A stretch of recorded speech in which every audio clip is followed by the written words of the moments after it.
মণ্ডলী, যারা আজকে শুনছেন, আমি আব্দুল্লাহ আল নোমান শামীম আপনাদের সামনে উপস্থিত হয়েছি আবার বেশ কয়েকটি নিউজ নিয়ে। আপনারা শুনে থাকবেন যে বাংলাদেশের বর্তমান যে রাষ্ট্রদূত, যিনি কর্মচারী হিসেবে ছিলেন, রাষ্ট্রের কর্মচারী হিসেবে মায়ানমারে ছিলেন, বাংলাদেশের সেই রাষ্ট্রদূতকে মায়ানমার অবাঞ্ছিত ঘোষণা করেছে। মূল ঘটনাটা হচ্ছে বাংলাদেশকে নিয়ে যে টানাপোড়েন সৃষ্টি হয়েছে এই রিজিয়নে। মায়ানমার তার ভুক্তভোগী এবং মায়ানমারকে ঘিরে তাকে ভাগ করার এই ষড়যন্ত্রে মায়ানমার ক্ষুব্ধ, এবং একটি সার্বভৌম স্বাধীন রাষ্ট্র হিসেবে মায়ানমার যেটা করেছে, বাংলাদেশের রাষ্ট্রদূতকে সেই ষড়যন্ত্রে জড়িত থাকার কারণে মায়ানমার থেকে অবাঞ্ছিত ঘোষণা করা হয়েছে। এর চেয়ে লজ্জা, এর চেয়ে ভয়াবহ অবস্থা আমাদের কূটনৈতিক জীবনে আর আসেনি। এবং এটা নিয়ে দুবার হলো ঘটনাটা, যে মায়ানমারের মতো একটা দেশ বাংলাদেশের রাষ্ট্রদূতকে বলা যেতে পারে ঘাড় ধাক্কা দিয়ে বের করে দিয়েছে। এরপরে অর্থনীতিতে আছে বেশ কয়েকটা বড় বড় দুঃসংবাদ। আপনারা সবাই বাংলাদেশের অর্থনীতি নিয়ে এখন কম বেশি ওয়াকিবহাল। আপনারা জানেন দেশের অবস্থা খুবই নাজুক এবং ততোধিক নাজুক হয়ে পড়েছে বাংলাদেশের অর্থনৈতিক ব্যবস্থা। ব্যাংকিং সিস্টেমে ধস নেমে গেছে। যে ব্যাংকগুলো হাজার হাজার চাকরি তৈরি করার কারখানা ছিল, যেখানে আমাদের ছেলেমেয়েরা পড়াশোনা করে পাশ করে যারা একটি লুক্রেটিভ চাকরি, একটি ভদ্রচিত চাকরির জন্য যারা শিক্ষিত সমাজ যারা ছিল, তারা যে চাকরিটি খুঁজে পেত সেটা হচ্ছে ব্যাংকিং খাত।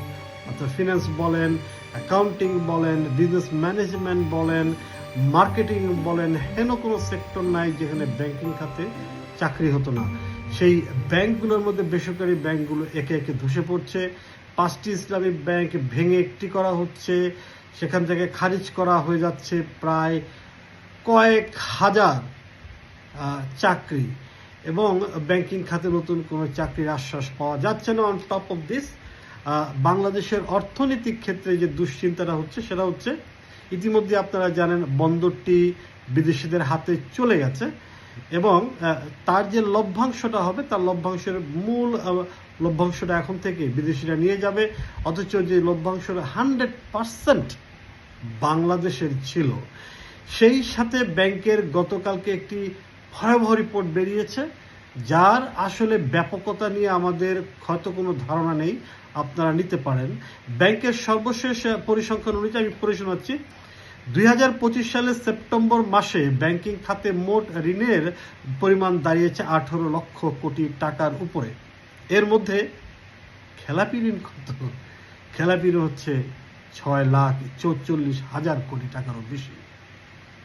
সুধী মণ্ডলী, শ্রোতা মণ্ডলী, দর্শক মণ্ডলী, আপনারা চিন্তা করে দেখুন, বাংলাদেশের 1 বছরের বাজেট স্রেফ হাওয়ায় উড়ে গেছে। টাকাটা মেরে দেওয়া হয়েছে 6,44,000 কোটি টাকার বেশি। এই খেলাপি ঋণ, যা মোট ঋণের 35%, যতটুকু 35.73%, যে ঋণটা দেওয়া হচ্ছে তার মধ্যে 35 মানে 1/3 টাকাই আর কোনোদিন ফেরত আসবে না ব্যাংকিং খাতে, যা মূলত ব্যাংককে ধ্বংস করে দেওয়ার মুখোমুখি দাঁড় করিয়ে দিয়েছে। গত বছর একই সময়, আমি আবার পড়ে শোনাচ্ছি, খেলাপি ঋণের পরিমাণ ছিল 2,85,000 কোটি টাকা, যা মোট ঋণের 16.93% ছিল। অর্থাৎ 1 বছরে খেলাপি ঋণ প্রায় 1.5 গুণের বেশি বেড়েছে। এবং সবগুলো সূচিতেই এটা এমন একটা অবস্থান দাঁড়িয়েছে যে এই খেলাপি ঋণটা উঠাতে না পারার কারণে পুরো ব্যাংকিং খাতটা ধসে পড়বে। তো আমরা কি দেখছি? তথাকথিত আমরা যে সেই ডক্টরেট বিশ্বখ্যাত অর্থনীতিবিদকে, যাকে আমরা ধরে নিয়ে এসে উপদেষ্টা বানালাম, প্রধান উপদেষ্টা বানালাম, সারা বিশ্ব তার কাছে চলে আসবে, দেখা যাচ্ছে সারা বিশ্ব তার থেকে দূরে সরে যাচ্ছে। এবং শুধু তাই না, বাংলাদেশের ব্যাংকিং খাতটাকে ধ্বংসের মুখে ফেলে দিয়েছে এই ইউনূস গং। জানি না দেশের অবস্থা কি হবে। এখন সময় হয়েছে ঐক্যবদ্ধ হওয়ার, প্রতিবাদে নামার। কতদিন ঘরে বসে মার খাবে? ভালো থাকুন, দেখা হবে আবার। জয় বাংলা, জয় বঙ্গবন্ধু।